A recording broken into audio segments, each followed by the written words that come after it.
Hola a todos, soy Paula Espinosa, bienvenidos una vez más a Panorama Internacional. Este 11 de septiembre se cumplen 20 años del peor ataque terrorista en la historia de los Estados Unidos de América, y que desató toda una cruzada y varias repercusiones globales cuyas secuelas aún persisten. Para conocer un poco más sobre el tema, tenemos como invitado al profesor Diego Zapata González, quien es director y docente de la carrera de Relaciones Internacionales en USIL, licenciado en Relaciones Internacionales y magíster en Derechos Humanos por la Universidad de Navarra. Buenas tardes, profesor, ¿cómo está? Un gusto la invitación, Paula, para este programa de Panorama Internacional. Me encuentro realmente contento de poder acompañarlos el día de hoy. Para ponernos un poco en contexto, ¿cree usted que aún se viven las consecuencias en materia internacional del ataque del 11 de septiembre? Pues hablar del 11 de septiembre significa hablar de un hito histórico en las relaciones internacionales, pues supuso un cambio importante en el orden internacional, que hasta ese momento era un orden unipolar después de, lógicamente, la Guerra Fría y el triunfo de Estados Unidos sobre la Unión Soviética. Un mundo totalmente con una sola potencia hegemónica tuvo un cambio importantísimo a partir del 11 de septiembre. Entonces, los cambios causados y provocados por este evento terrorista, lógicamente han causado una gran repercusión hasta el día de hoy, ¿no? Entonces, sí podríamos hablar de cambios importantes en varias materias. La seguridad internacional dejó de ser un hito coercitivo militar entre estados, y la preocupación surgió hacia los grupos militares, en este caso específico Al-Qaeda, ¿no? El gran problema es que el derecho de guerra, ¿no? El derecho de guerra está estipulado más que nada como una herramienta para un conflicto entre estados, ¿no? En el cual no se puede atacar a civiles. Hay ciertas normativas internacionales que hacen de que el conflicto tenga un sentido y una regla. A partir del 11 de septiembre no se sabe exactamente este hito de seguridad internacional, porque normalmente estos grupos terroristas se mezclan entre civiles, y pues un ataque a uno de estos grupos podría ser un ataque hacia personas comunes y corrientes, y son nómadas, no tienen una ubicación específica, entonces normalmente van cambiando de un lugar a otro. Entonces eso también ha significado un cambio importante en las relaciones internacionales. Otro cambio importante de todas maneras ha sido la doctrina Bush, esta creación del concepto del bueno y el malo, ¿no? Donde Medio Oriente y el mundo de Medio Oriente terminó siendo visto a través de la sociedad de medios como malos, ¿no? Como personas malas, negativas, y esto causó muchos ataques xenófobos a través del tiempo, que hoy en día van disminuyendo porque la concepción también ha ido cambiando.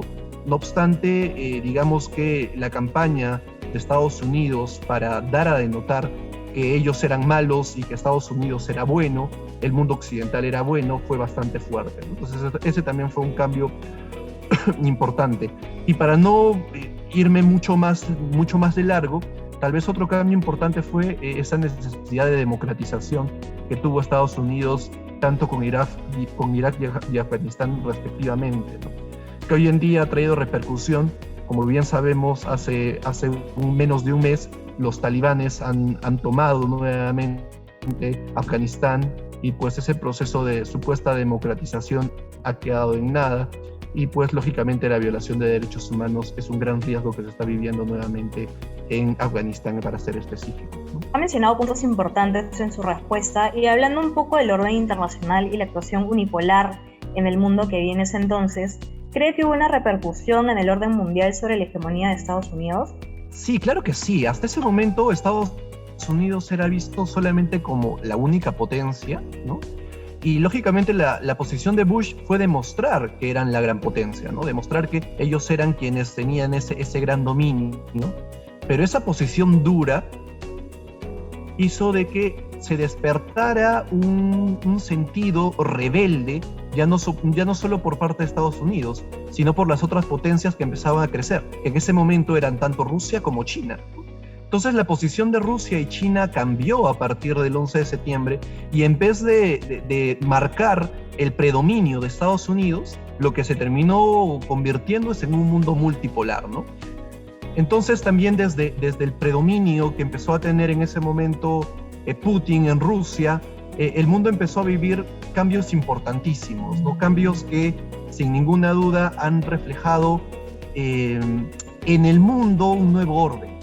teniendo en consideración también que las potencias regionales empezaron a surgir y que este año también se están cumpliendo 10 años de los llamados BRICS, ¿no? de Brasil, Rusia, India, China, y del ingreso después de Sudáfrica entre estos grandes países, potencias hegemónicas. Hemos pasado de vivir un mundo totalmente unipolar a un mundo de fuerzas multipolares, y eso hace de que, digamos, que haya un equilibrio de poder mucho más interesante del que existía solamente con Estados Unidos como gran potencia. ¿Cómo cree usted que se transforma el terrorismo internacional a partir de este acontecimiento? El terrorismo internacional no es un fenómeno nuevo, ¿no? Es un fenómeno que ha existido a través del tiempo. En tiempos modernos lo podemos ver en los atentados terroristas por grupos como ETA, ¿no? En España, los defensores del País Vasco. Lo podemos ver en Boko Haram en su momento, más que nada en África. Pero ¿qué pasó? Ninguno de estos grupos terroristas habían significado una amenaza internacional. Lo que hizo Al Qaeda en su inicio fue mostrarse como una amenaza internacional. Y luego sabemos de atentados terroristas como los de Londres y los de Madrid, que mostraron un gran temor, un temor que era inexistente hasta antes de esto, y mostraron también el gran poderío que estaban logrando tener estos grupos terroristas. Antes nunca se pensó que un grupo terrorista iba a superar las fronteras nacionales.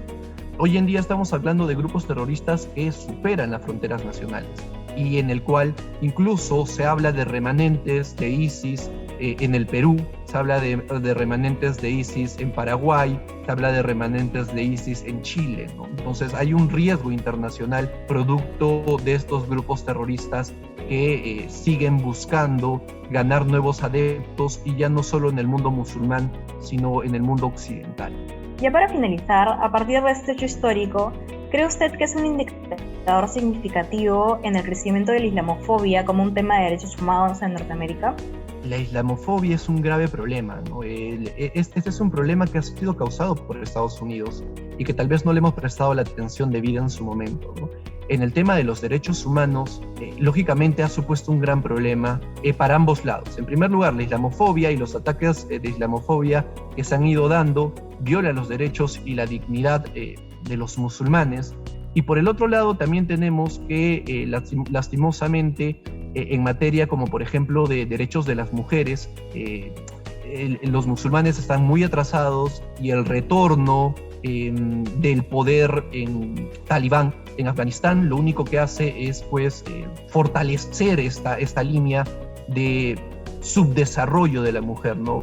Pues como a la mujer como algo inferior, lo cual lógicamente es totalmente negativo. Hay una violación muy dura de derechos humanos, y ese es un tema que preocupa. O sea, hay una gran responsabilidad por parte de Estados Unidos de que haya retornado los talibanes en los grandes avances, especialmente en derechos humanos. Nosotros sabemos que el mundo musulmán es un mundo en el cual existe la lucha más fuerte para el reconocimiento de los derechos de las mujeres, ¿no? Entonces, ¿puede significar este hecho un retroceso? Sí, puede significar un retroceso, y es un retroceso muy duro a todo lo que ya se ha ido avanzando en esta materia. Muchas gracias por su tiempo, profesor, y hasta la próxima en Panorama Internacional.